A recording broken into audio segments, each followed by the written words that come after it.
Since our mission statement is to provide new and unique solution to corrosion problems, I was not surprised when in February of 2013, a company in Tampa, Florida, asked if I would look at the severe corrosion in the sump area of an underground fuel storage tank. What did surprise and continues to amaze me is how severe a problem it is. In an EPA Region 4 meeting in February of 2007, corrosion on the external underground storage tank equipment from ethanol blended fuels was noted. The cause of the corrosion was unknown, but the problem instigated a study by the state of Tennessee, Division of Underground Storage Tanks. The study, entitled Ethanol-Related Corrosion in Submersible Turbine Pump Sumps, was published in March of 2011. A joint industry study sponsored by the Clean Diesel Fuel Alliance and conducted by Battelle Memorial Institute was published on September the 5th, 2012. This study discusses the effect of ethanol and acetic acid. This study verified that acetic acid may be responsible for the aggressive corrosion. Both of these studies are available online and should be reviewed to understand the background of this severe corrosion problem. The major factor for all corrosion problems is the environment, and it's no different in the sumps. I've been formulating corrosion preventative compounds for 12 years, and I've never seen another corrosion problem that is even close to this one. For several months, I tried to determine the cause of the problem. I tried to formulate a product that would solve this corrosion problem. I finally realized that there was not one problem for the severe corrosion, there were several. I stopped trying to make a product and developed a process that addresses all of the problems that I've found. The process includes removing any liquids that are in the sump, removing the large rust particles, converting any remaining rust, applying a corrosion preventative compound, and installing a vapor emitter in the sump just before the sump lid is replaced. With that said, let's begin. The CPS process is a four-step process that includes brushing and scraping to remove large rust particles, converting any remaining rust, applying a corrosion preventative compound, and inserting a vapor emitter into the sump prior to closing the lids. In addition to using the proper ingredients, trained technicians using the correct equipment must also be used. The Octane 1 van is placed in a safe position near the sumps, and the sump area is roped off to prevent people and their vehicles from entering the work area.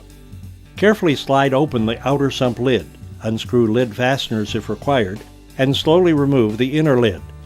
Using a vapor meter, check to make sure that it is safe to work in or above the sump. Look into the sump and check for any liquid at the bottom of the sump. This particular sump does not have a lot of water or liquid. I've seen some sumps completely full of water. When they're completely filled, the sump must be pumped out and the liquid properly disposed of. When there is a lower level of liquid, as in this case, there are several different ways of removing the liquid. One way of removing a small amount of liquid is to place absorbent pads in the bottom of the sump. These pads serve several functions: absorb the liquid in the sump, give the technician a dry place to stand, and collect a lot of the rust particles that will fall during the brushing and scraping step. When the pads are removed, a lot of trash comes with it, making it easier to clean out the sump. Notice how the pads are absorbing the liquid. Step 1. Removing large rust particles. The technician is using a brush scraper that is made from brass so that it does not create sparks. This frustrating step takes the most time. It is the hardest, but the most important. This step removes the large corrosion deposits. The large deposits can be in the shape of flakes or have a globular shape called tubercles. Note the large amount of rust that is being removed and that a lot of the particles are landing on the pads. At this time, he's working on the cast pieces, not on the tubing attached to the leak detector. The areas where he is now working are some of the more severe areas because the acid will puddle in the low areas and remain there, attacking the casting. You'll be surprised how much rust is going to be removed. The reason that it is so important to get rid of all of the rust is that anything applied on top of the rust will not prevent the rust from returning. Just think of what happens if you paint over rust on a car. It will look good for a little while, and then the rust will bubble through. So if you don't take your time and get rid of the rust, whatever you do will not work. The rust will quickly return. As mentioned before, a lot of the rust has been removed from the casting, but I want you to notice that he is using the scraper part of the brush. Remember, the scraper, as well as the brush, has to be brass so there are no sparks. Sometimes the brush works better, as in the cracks and crevices, but in other areas the scraper works better. Remember, this step takes longer than all of the other steps put together. Now that all of the brushing and scraping is done, the vacuum is getting rid of the rust particles on the floor of the sump, as well as cleaning rust out of the air in the sump. The technician is cleaning up without any water, because any liquid introduced into the sump must be disposed of properly. Here is a good close-up of the pump. All of the big rust particles are gone, but there is still a little rust on the coupling, so we're about ready for the next step. Notice a lot of the big pieces on the pump housing are gone. When the brushing is complete, the castings will have a flat, dull look. Step 2. Convert remaining rust. This step uses a water-based product called Steel Curtain, applied with a trigger sprayer. All of the products in the kit are pre-measured and are to be completely used. When you open a container, use the entire amount in the container in one sump. The technician is now applying Steel Curtain to the entire area. The Steel Curtain will convert any remaining iron oxide, rust, into inert compound that is black in color. Steel Curtain can be sprayed or brushed on. It doesn't make any difference how it's applied. Just make sure that everything in the sump is covered. Since Steel Curtain only reacts to iron oxides and rust is an iron oxide, only the rusted areas will turn black. The reaction time is dependent on the ambient temperature. The cooler the temperature, the longer it takes to react. What you should be doing at this time is seeing if there is any metal area that is not black. Have a close look.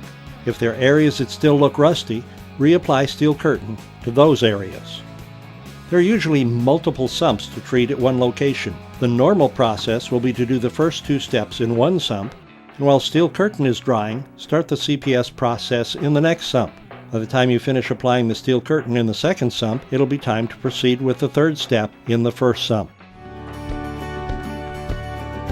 Step 3. Applying the corrosion preventative compound. The corrosion preventive compound 24/7 Plus is also in its own pre-measured container. There are several ways of applying this. I happen to like a product by Milwaukee Sprayer. They call it Sure Shot. Using a funnel, pour the entire can of 24/7 Plus into your Sure Shot. You can see the technician doing that now. Notice on the ground in front of the pad is a fixture that he will screw back on the Sure Shot when he removes the funnel. The Sure Shot cap has a pressure fitting on the top and can be pressurized by any kind of a compressed air source, including a hand pump. Although the pressure rating on the Sure Shot is greater, 90 psi seems to work about right. This Sure Shot has an adjustable nozzle, and right now it is set on a cone-type spray pattern. The nozzle can be adjusted to a stream that allows the liquid to go greater distances if the sumps are deeper. Look closely at the sprayed area. When the 24/7 Plus is applied, the area will appear shiny. Use most of the 24/7 Plus and then stop and inspect the sump. If there are any areas that are not shiny, use the remainder on these areas. If there are no areas that have not been covered, apply the remaining 24/7 Plus on the flat areas of the pump, because these areas are the areas that corrode first. This is a nice close-up of the sump after the 24/7 Plus has been applied. Notice the pool of product in the low area between the studs. It will ultimately dry, and the remaining coating will be thicker there. This is a good thing, because this is also where any excess moisture will lay. Step 4. Inserting a vapor emitter. This is a porous bulb that emits a corrosion-preventive vapor. The emitter is connected to a 3/4 inch PVC pipe coupling. The technician is trying to get an idea of the length of 3/4 inch pipe he needs to cut.